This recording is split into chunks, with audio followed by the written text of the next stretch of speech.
কাল deal final হয়েছে, নির্দিষ্ট সময়ের মধ্যে সব জিনিস পাঠাতে হবে, তাই অফিসে এখন চূড়ান্ত ব্যস্ততা। রুবাই একবার আমার কেবিনে এসো। হ্যাঁ বাপি, আসছে। ইন্টারকমের রিসিভারটা রেখে ময়ূর নিজের কেবিন থেকে বেরিয়ে আসে। পাশের কেবিনের দরজা হালকা টোকা দেয়। এসো, ভিতরে এসো। ময়ূর ভিতরে প্রবেশ করলে সৈকতবাবু তাকে চেয়ার দেখিয়ে বসতে বলে। সে একটি চেয়ার টেনে বসে। হ্যাঁ বাপি, বলো, কেন ডেকেছিলে? ময়ূর, আচ্ছা আগে বলো, কাজ কেমন চলছে? ভালোই বাপি, তবে আমাদের কিছু সাপ্লায়ারকে ডাকতে হবে, মিটিং করতে হবে। আচ্ছা, তাতে আমি কি কোনোভাবে সাহায্য করতে পারি? নিশ্চয়ই বাপি, তুমি একটু লিস্ট দেখে বলে দিও মিটিংয়ে কাকে কাকে ডাকতে হবে। আমি একটা লিস্ট তৈরি করেছি, ফাইলটা তুমি একটু দেখে জানিও ঠিক আছে কি না। আচ্ছা, তুমি ফাইলটা দিয়ে পাঠিয়ে দিও, আমি দেখে নেব। ওকে বাপি। আচ্ছা, তোমাকে যে কারণে ডেকেছিলাম রুবাই। বলো। আমি ভাবছি আমি আমার দায়িত্ব সম্পত্তি তোমার হাতে তুলে দিয়ে একটু অবসর গ্রহণ করব। কেন বাপি, হঠাৎ এমন সিদ্ধান্ত? অনেক দিন হলো নিজের হাতে সব দায়িত্ব সামলেছি, কঠোর পরিশ্রম করেছি, তাই একটু ছুটি চাই আর কি। এরপর তোমাদের দুই ভাই ও বোনের বিয়ে দিয়ে আমি আর তোমার মম একটু নিশ্চিন্তে মতে ভ্রমণ করতে চাই। কিন্তু তুমি ছুটি নিলে আমার কী হবে? একা হাতে এত কাজ আমি কী করে করব? না না, সম্পূর্ণ ছুটির কথা আমি বলিনি রুবাই। আসবো আমি অফিসে, অবশ্যই সব কাজে আমার সহায়তা তুমি পাবে, কিন্তু কোনো কিন্তু নয় বাপি, প্লিজ। আগে এই বিজনেস ডিলটা কমপ্লিট করি, তারপর তুমি এই সব নিয়ে ভাববে। তবে এই সম্পত্তি ভাগের কাজটা আমাকে শুরু করে দিতে হবে। কেন বাপি, এত তাড়া কিসে তোমার? অনেক কাজ আছে রুবাই, যেগুলো সময় মতো করা উচিত। তোমার ঠাকুরদাও তাই করেছিলেন, আর আমিও তাই করব। কিন্তু বাপি, দিদিয়া, কোনো কিন্তু না রুবাই। আমি যেটা করব সেটা সকলের ভালোর জন্যই করব। তুমি চিন্তা করো না। সাপ্লাইয়ের লিস্টে ফাইলটা পাঠিয়ে দাও, আমি চেক করে নেব। ঠিক আছে বাপি, বলে ময়ূর বেরিয়ে আসে। অনেক দায়িত্ব এখন মাথার উপরে, তাই সে আবার নিজের কাজে ব্যস্ত হয়ে পড়ে। সৈকতবাবু, আসবো? আসুন।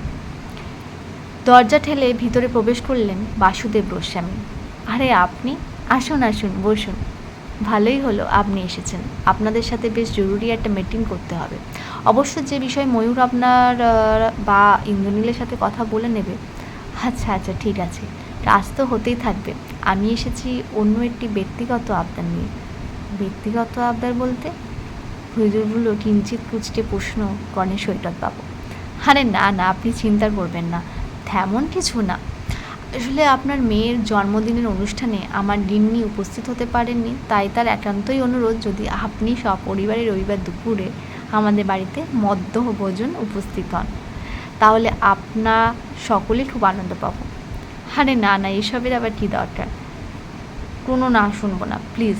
আপনাকে কিন্তু এই গরিবের ঘরে আসতেই হবে। ঠিক আছে, আমি একবার সবার সাথে কথা বলে আজ রাতেই আপনাকে ফোন করে জানিয়ে দেব। একদম। আজ তাহলে উঠি, নমস্কার। সৈকতবাবু প্রত্যুত্তরে নমস্কার জানালেন। এরপর বাসুদেববাবু ময়ূরের সাথে বেশ কিছুক্ষণ ব্যবসায়িক কথাবার্তা বলে প্রস্থান করেন। রাতের বেলায় সবাই এর সাথে খেতে বসেছে। সৈকতবাবু তখন রবিবার নিমন্ত্রণের বিষয়টি উত্থাপন করে ও সব বিস্তারে সকলকে জানায়। স্ত্রী, কন্যা ও পুত্রের সম্মতি থাকে তিনিও মত দেন এবং বাসুদেববাবুকে ফোন করে সবটা জানিয়ে দেন। বাসুদেববাবু বেশ আনন্দিত হন। তিনি তার স্ত্রীকে বলেন, গিন্নি, সৈকতবাবু ফোন করেছিলেন, ওনারা আসবেন রবিবার। তুমি তোমার সাধ্যমতো আয়োজন করো, আর বাকিটা আমি সামলে নেব। কারা আসছে ড্যাড? প্রশ্ন করে ওঠে রোমানা। আমার এক বন্ধু তার সপরিবারে আসছে, তুমি সেদিন একটু ভদ্রভাবে থাকবে, বলে দিচ্ছি। আমি যেন অভদ্র? আমার কথা বলাটাই ভুল। তুমি যেসব বুঝবে না রোমা, বাবা যা বলছেন তাই শোনো, তাতেই তোমার মঙ্গল। কাবেরী দেবী মেয়ের মাথায় হাত রেখে বলে। থাক মা, আমি সব বুঝি, বলে রাগের জোরে জোরে পা চালিয়ে দোতলা নিজের ঘরে গিয়ে সশব্দে দরজা বন্ধ করে দেয় সে। মেয়েকে বোঝাও কাবেরী, তার বয়স হচ্ছে, ছেলে মানুষে যেন বন্ধ করে এবার। ইন্দ্র, ইন্দ্র, এদিকে এসো। নিজের বাবাটাকে সাড়া দিয়ে ইন্দ্র নিচে নেমে আসে। শোনো, রবিবার সৈকতবাবু ও তার পরিবার আসছে আমাদের বাড়িতে, তুমি জানো তোমাকে কী করতে হবে। ইন্দ্র বাবার কথায় সম্মতির সূচক মাথা নাড়ে। আর কাল তুমি কল্যাণকে নিয়ে ওদের অফিসে চলে যেও, মিটিং আছে। ওকে, আমি সবটা ম্যানেজ করে নেব, তুমি চিন্তা করো না। বাসুদেববাবু আর কথা না বাড়িয়ে নিজের বেডরুমে চলে যান। ইন্দ্র নিজের ঘরের বারান্দায় এসে একটা সিগারেট ধারায় বা হাতে ধরা ফোনে সেদিনের মৈথিলি গানের ভিডিওটা চলছে। নিজে মনে মনে সে বলে উঠল, মিস মৈথিলি, আপনি কি আমার ভালোবাসায় ধরা দেবেন নাকি অধরাই থেকে যাবেন? অন্যদিকে পরিবারের সবার কিন্তু রবিবারের বিষয়টি সাধারণভাবে নিলেও মৈথিলির মনে তখন চিন্তার উত্থাল ঢেউ বয়ে চলেছে।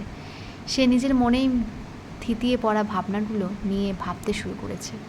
ইন্দ্রনীল বাবুর সাথে আবার দেখা হবে, উনি আবার সামনে এসে দাঁড়ালে কেমন যেন লাগে, সব যেন গুলিয়ে যায়। এবারও কি তাই হবে? বড্ড টেনশন হচ্ছে। দুটি মন যেন আজ একসাথে ব্যাকুল হয়ে উঠেছে দুটি সম্পূর্ণ ভিন্ন কারণে। কি হবে মৈথিলি আর ইন্দ্র আবার সামনাসামনি দেখা হলে? জানতে হলে চোখ রাখুন পরবর্তী পর্বে। ততক্ষণ সুস্থ থাকবেন, ভালো থাকবেন।